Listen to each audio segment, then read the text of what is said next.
Hola a todos, nosotras somos Ruth y Paola. En este video les hablaremos de lo que ocurre en un cerebro estresado, es decir, hablaremos sobre la fisiología de la respuesta al estrés. El estrés es una reacción psicológica y física ante algún estímulo que es percibido como estresante. Esta reacción está asociada a la época en la que vivimos. Y es que el estilo de vida que llevamos, las presiones cotidianas, información digital, factores sociales, biológicos y psicológicos pueden ser en sí mismos factores estresantes. Existen dos factores actuales y relativamente recientes que aumentan las probabilidades de padecer estrés. Estos son la pandemia de COVID-19 y la cronopatía. A raíz de la pandemia, las cifras de padecimientos mentales han ido en aumento, y es importante mencionar esto porque el estrés es un padecimiento que atañe a la salud mental. Ahora bien, la cronopatía no es otra cosa sino la obsesión de aprovechar el tiempo al máximo. Conforme avance el video veremos que el estrés, aunque frecuentemente tiene una connotación negativa para nuestro bienestar, en realidad solo se vuelve un problema de salud si se mantiene por mucho tiempo. En 1936, el término estrés fue elaborado por el médico austrocanadiense Hans Selye en la Universidad McGill de Montreal. Él lo definió como una respuesta biológica inespecífica, estereotipada y siempre igual ante cualquier situación que rompe el equilibrio en nuestras vidas, mediante cambios en los sistemas nervioso, endocrino e inmunológico, de significado defensivo. Él lo denominó síndrome general de adaptación. Es importante distinguir entre dos tipos de estrés. El primero de ellos es el eustrés, también conocido como estrés positivo. Este tipo de estrés nos ayuda a enfrentarnos a retos y desafíos cotidianos. Está relacionado con la ejecución de actividades difíciles, pero que nos representan un resultado satisfactorio, por lo que no constituye un riesgo para la salud.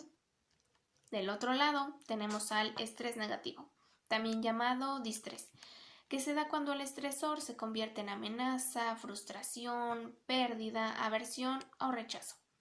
En este tipo de estrés, los síntomas físicos se hacen evidentes y además perdura durante un largo periodo de tiempo, lo que impide que se tenga una vida plena.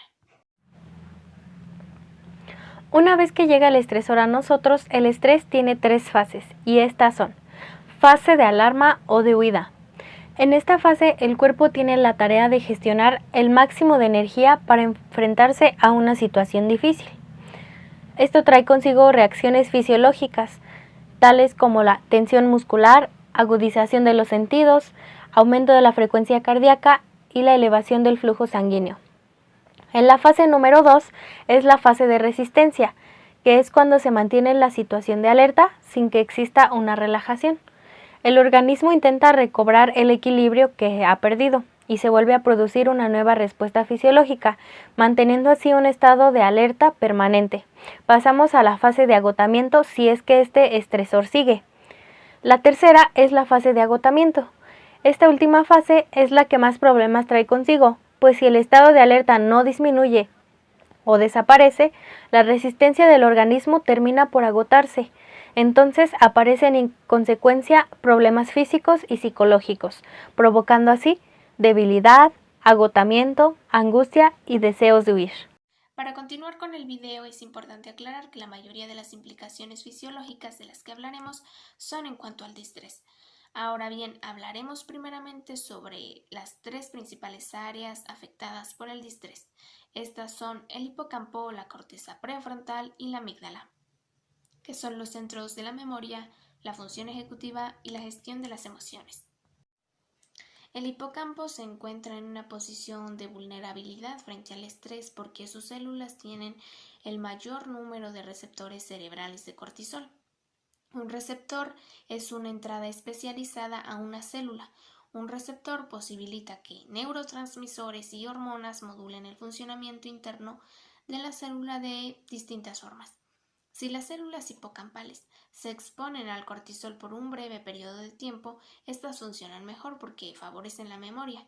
Sin embargo, una exposición más larga o extensa al cortisol las daña y agiliza el proceso de envejecimiento, puesto que deteriora proteínas y otros sistemas relacionados con el metabolismo de las células cerebrales. Los efectos negativos de niveles elevados de cortisol no paran allí, pues si esto sucede, esta hormona empieza a destruir neuronas hipocampales, lo cual trae consigo la reducción del tamaño del hipocampo, y es por esta razón que el distrés o estrés crónico deteriora la memoria a largo plazo. La segunda área que sufre afecciones por el estrés es la corteza prefrontal. Esta área está situada justo detrás de la frente y es importante para nuestras capacidades cognitivas superiores, como la memoria de trabajo, la toma de decisiones, la planificación y el pensamiento sensible. Así pues, distintos estudios fisiológicos han revelado que el estrés empieza a afectar enseguida a las ramificaciones dendríticas de estas células. La última área cerebral involucrada en la respuesta al estrés es la amígdala. Esta estructura es indispensable para las emociones y más concretamente para el aprendizaje sobre estímulos aversivos.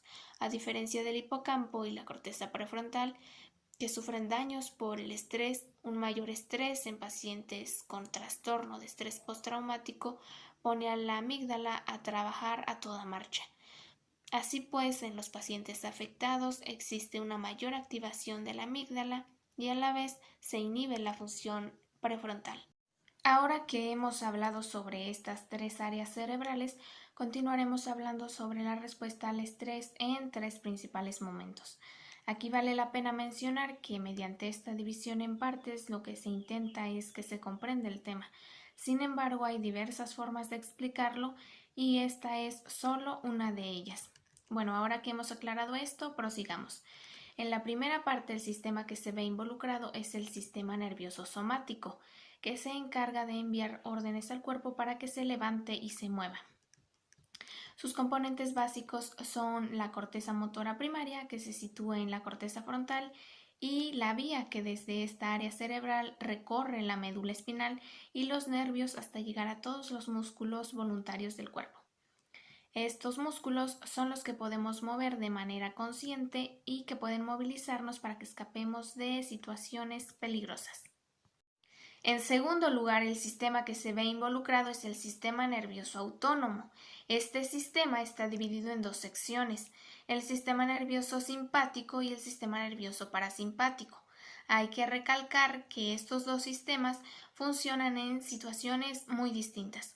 Por su parte, el sistema nervioso simpático se encarga de la respuesta de lucha o huida, también conocida como fight or flight, lo que quiere decir que si en nuestra vida aparece un estímulo estresante, el sistema nervioso simpático se activa y previene al cuerpo para que responda, y esto lo lleva a cabo bajo distintos parámetros. Por ejemplo, incrementa el ritmo cardíaco, aumenta el ritmo respiratorio, dilata las pupilas, entre otras. Este sistema también envía glucosa al flujo sanguíneo para que nuestro organismo y en particular los músculos posean de acceso rápido a la energía para poder huir. Sistemas que no son necesarios en momentos de lucha o huida, como el urinario, el digestivo y el reproductivo, se desconectan en este punto para que el cuerpo concentre todos sus esfuerzos en enfrentar al estresor. Después tenemos al sistema nervioso parasimpático, que interviene cuando nos encontramos en un estado de relajación y el cual actúa contrarrestando las funciones de emergencia que activó el sistema nervioso simpático. En ese sentido, reduce el ritmo cardíaco, disminuye el ritmo respiratorio y también la dilatación de las pupilas. Las dos divisiones del sistema nervioso autónomo de las que hemos hablado anteriormente organizan sus funciones de tal manera que cuando uno está activo, el otro está inactivo y viceversa.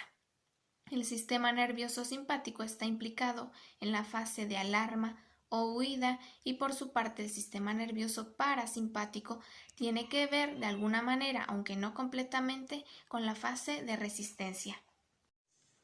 El tercer sistema implicado en el estrés es conocido como sistema neuroendocrino. que se ocupa de la secreción de dos hormonas clave para llevar a cabo algunas funciones de respuesta del sistema nervioso simpático. La primera de ellas es el cortisol, fabricado por las glándulas suprarrenales, que se sitúan encima de los riñones. Como respuesta al estrés, el sistema nervioso simpático da la señal para que se libere el cortisol, y con esto se aumenta la liberación de glucosa en el torrente sanguíneo. Este proceso es conocido como glucogénesis. En una situación de emergencia, esa liberación de cortisol activa nuestro sistema nervioso y nuestros sentidos para que estemos preparados para afrontar mejor dicha situación. La segunda hormona liberada durante la reacción al estrés es la adrenalina, que también es fabricada por las glándulas suprarrenales, y es esta liberación la que eleva el ritmo cardíaco, aumenta la presión arterial, ensancha las vías respiratorias, dilata las pupilas, etc. Es en resumen esta hormona la que prepara a nuestro cuerpo para escapar. Nuestro sistema se activa ante un estresor externo, pero también ante uno interno, como lo son nuestros pensamientos. Si nos creemos feos, gordos o incapaces de realizar alguna tarea, nuestro cerebro no logra distinguir entre un estresor real y uno psicológico. Si este estrés se sigue generando, este puede llevarnos a trastornos del estado de ánimo, como lo son la ansiedad o la depresión, y llega a generar una respuesta a nivel bioquímico, en la que el cerebro controla la liberación de una serie de sustancias. El cortisol en pequeñas dosis es necesario para salvar la vida, pero en grandes cantidades se vuelve tóxico para nuestro organismo, pues ataca diversas funciones, y las personas con estrés se enferman frecuentemente de catarro o gastroenteritis. Cuando estamos sometidos a un estado de mucha tensión y estrés, implica mucha más presencia de cortisol en la sangre, teniendo como consecuencia la debilitación de las células cerebrales, pudiendo llegar incluso a su destrucción. Se ha demostrado que hay ciertas áreas como la corteza prefrontal, la amígdala y el hipocampo que se ven afectadas y se reducen su tamaño a causa del estrés. Estas áreas juegan un papel muy importante en la regulación emocional, la memoria y el aprendizaje. Es muy importante que ante una situación de estrés sepamos que estamos mucho más atentos, y si es que ya vivimos una situación parecida, nuestro cerebro se pone alerta porque depende del estímulo y la percepción que nosotros tenemos de esa situación ante la que nos estamos enfrentando, y a partir de eso es como vamos a reaccionar. Eso también depende del entorno en el que nos estamos desenvolviendo. Con las hojas. Bueno, recapitulando, el estrés no es malo, pero sí cuando es prolongado, y este es el estrés crónico, y puede ser la entrada a enfermedades mentales. Por último, pero no menos importante, les quiero platicar sobre cómo podemos afrontar el estrés. Pues es muy fácil, desde un abrazo o un beso que le des a alguien a quien tú quieras, ya que sentir el amor puede combatir de inmediato hasta una grave situación de estrés. Trata de dedicarte tiempo a ti mismo, tomarte espacios de relajación y tomarte algo que te guste. ¿Y sabes algo importante? No mires el celular durante ese momento. Mejor sal con tus amigos, baila, canta, haz actividades que te gusten mucho. También trata de consentirte, hacerte un masajito, bañarte con agua calientita o lo que más prefieras. Muéstrate agradecido con todo lo que tú quieras, y sobre todo, algo muy importante, pide ayuda a quien más confianza le tengas, o bien a un profesional de la salud mental. Sal a distraerte y no pienses en esta situación que ha sido estresante para ti durante todo este tiempo. Esto bajará los niveles de cortisol en la sangre y aumentará los niveles de dopamina, es decir, la felicidad en nuestro cerebro.